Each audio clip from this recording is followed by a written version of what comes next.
begin. Let's begin. We will continue this wonderful chat at the end then. Let us begin by placing our awareness in the area of the heart, just like we do each week, taking slow, deep, gentle breaths. And just experience these breaths flowing in and out of your heart. And just take it slow and easy. Breathe slower than you normally would, because that is really what will help you settle your autonomic nervous system, which actually affects 90% of all your automatic bodily functions. So this is the time for you to take the 5 minutes and just do this slow breathing technique. Experience these breaths as if they're flowing in and out of your heart.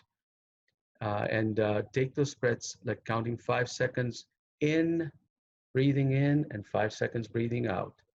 And when you do that, your autonomic nervous system automatically settles because your heart is at the middle of, it's at the center of this 90% automatic functions. So let us give our body a break today. Let us experience these slow, gentle breaths, feeling them moving in and out of our hearts, breathing a little slower, a little gentler than we normally would.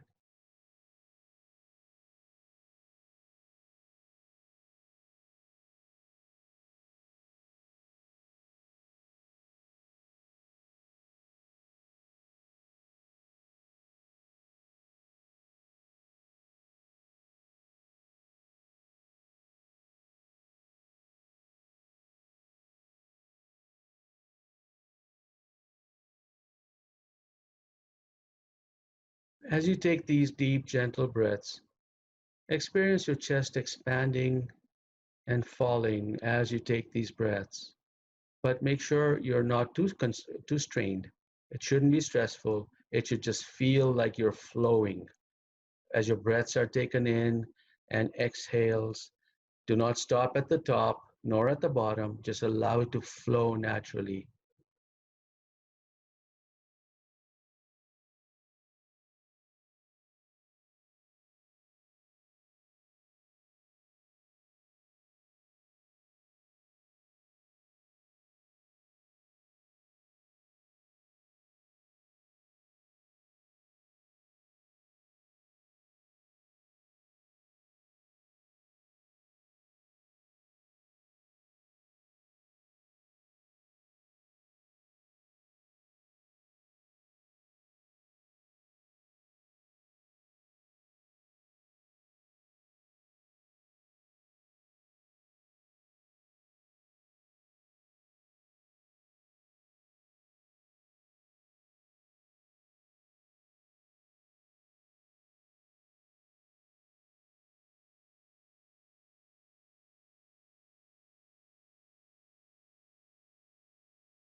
Now, some of you are here on this for the first time. Thank you for joining me. I want you to know that you may experience some things going through your mind, perhaps some thoughts that are taking you off your game when it comes to breathing like this. So placing your awareness in the area of the heart allows you to move away from what's going through your mind in terms of thoughts that don't serve you and into your heart. So stay present, stay in your heart, and take these slow, deep breaths. Those thoughts will come back and you can tackle them after this practice. So stay in your hearts right now. Take the slow, deep, gentle breaths. Do not engage thoughts. Just allow your heart to take over and control 90% of your automatic body functions through your autonomic nervous system. Slow, deep, gentle breaths, experiencing them flowing in and out of your heart, breathing a little slower, a little gentler than you normally would.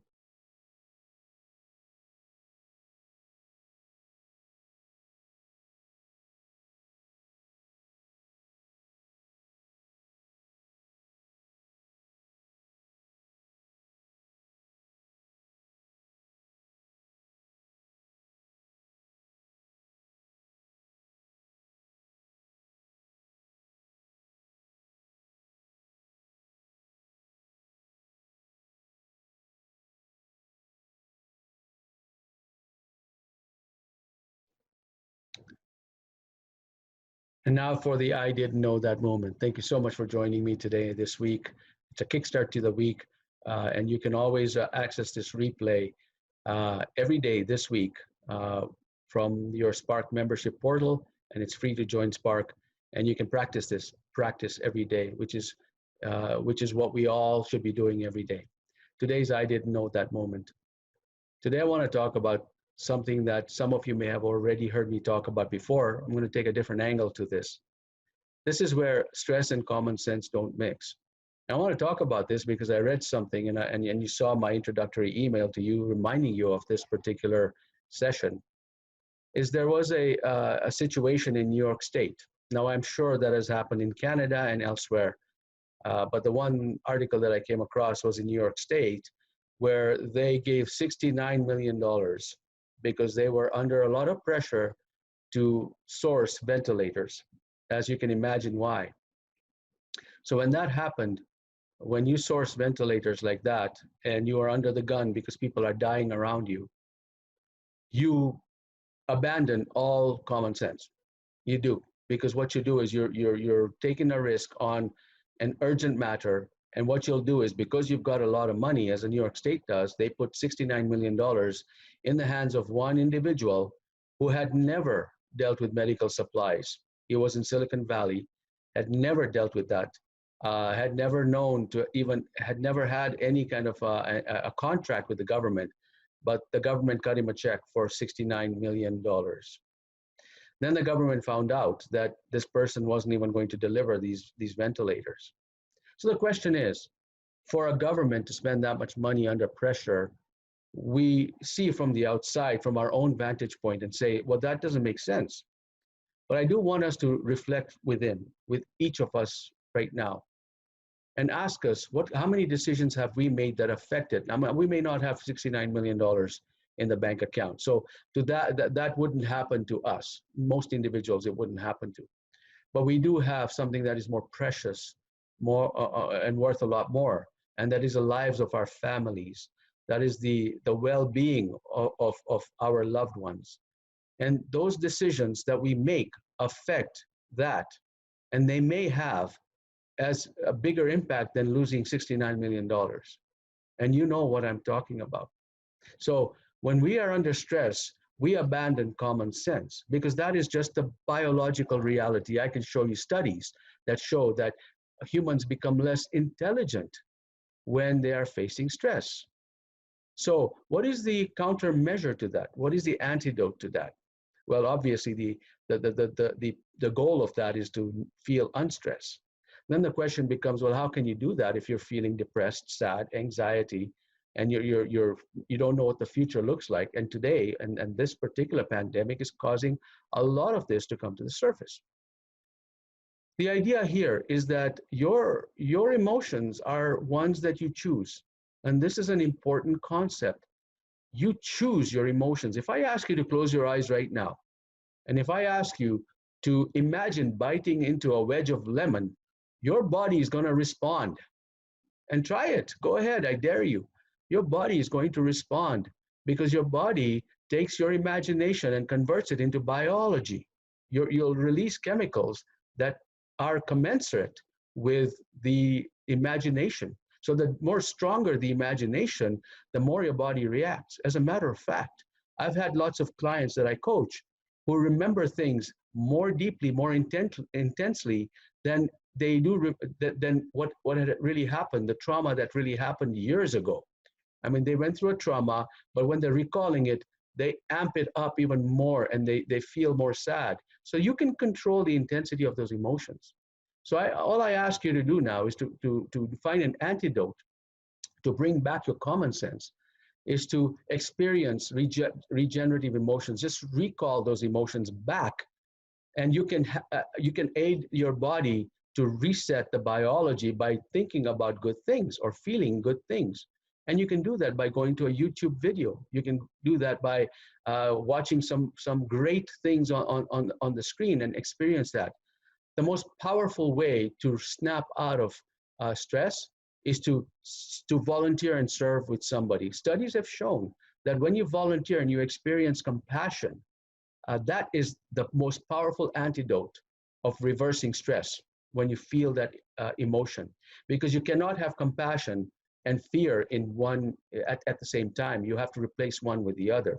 So my guidance to you, if it's worth anything right now, is to imagine positive emotions, bring it forward.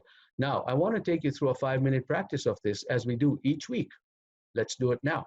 So I want you to continue to place your awareness in the area of the heart.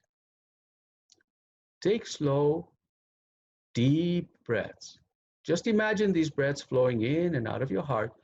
You will be breathing through your nose or your mouth. That's okay. Just imagine, use your imagination to allow yourself to maintain presence and maintain awareness in the area of the heart, because that is in the epicenter of the autonomic nervous system. And then I want you to recall an event or even fantasize about an event that gives you joy, that inspires you, that makes you feel elated. And the stronger the emotion, the more powerful the antidote is to gain the common sense back. And then you can make the decisions that are right for you and your family. So let's practice this right now, taking slow, deep, gentle breaths and experience these emotions. Elevated emotions. The more elevated, the more powerful.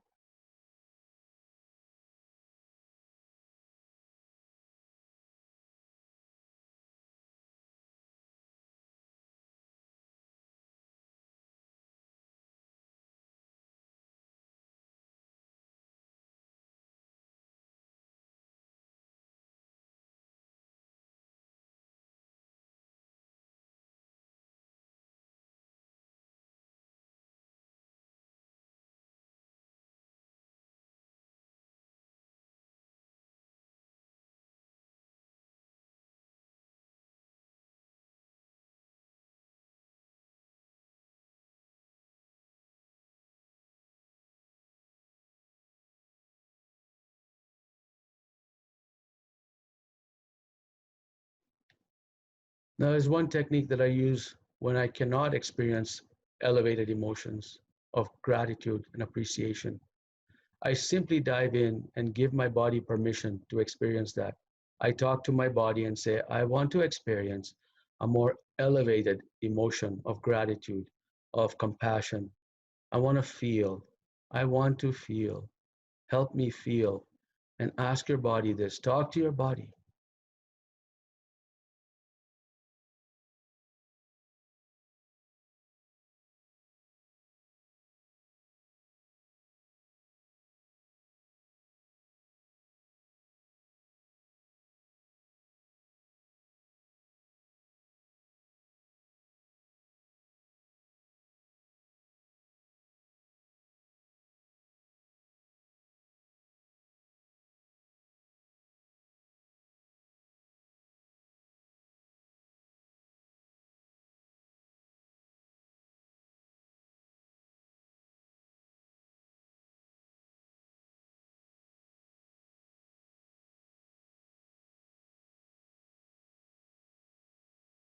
Can you take deeper breaths?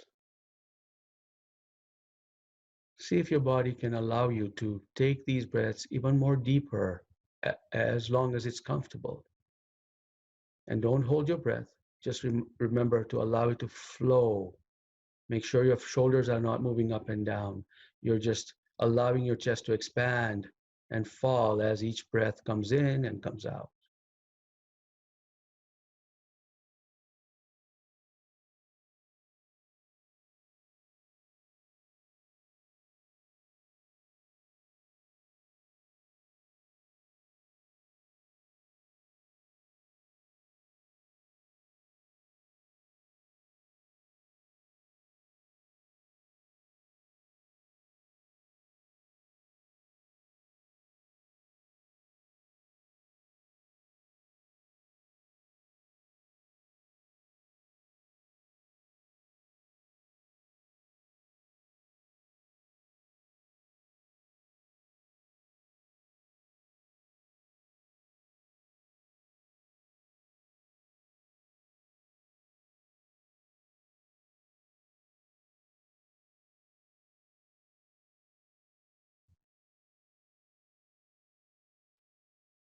If your eyes are closed, please slowly open them up. Thank you so much for joining me this morning. Really appreciate it. That's 15 minutes. It went by very quickly. I do have time for some questions, so you can type those in the chat area. And while you're coming up with questions, I just wanted to share with you that we are now telestreaming live with our Cryon family. I just finished a session with them for the rally, not rally, but Berkeley Springs in West Virginia, in the Washington, D.C. area. That's where we did our broadcast this past weekend. And in June, we're going to be doing to the rally people in their local time. So it's going to be telestreamed. Each of the speakers are going to be in their hometown, including myself. So these are the dates. You'll see the links in my email if you want to find out more about what's going to be presented. So questions, comments, answers, would love to hear. I see one coming through, so let's see what's going on here. Anne from Florida. Thank you, beautiful Shamir. Oh, that's so wonderful. Thank you so much. Always so good to be entrained with all of you. The 15 minutes do go by so quickly. Wonderful, Anne. You use the word entrained. And I do want to share what that means for people who do not know what entrained is. And and thank you, Anne. You always give me a teaching moment to share with others that I'm sure benefits others. There was a study done by the folks at HeartMath Institute. And in this study, they took a boy and his dog, Mabel. The boy's name was Josh. This is a famous study. If you go on the website and you type in a boy and his dog and HeartMath, you'll see this come up. What they did was the boy was very close to the dog. So the first day, they brought the boy and the dog to the lab, and they asked them to be separate. They were separated in the same laboratory, but the dog was not able to go to the boy, and the boy was not able to go to the dog. And their heart rhythm was measured. So it was already live, and scientists were measuring the heart rhythms of both.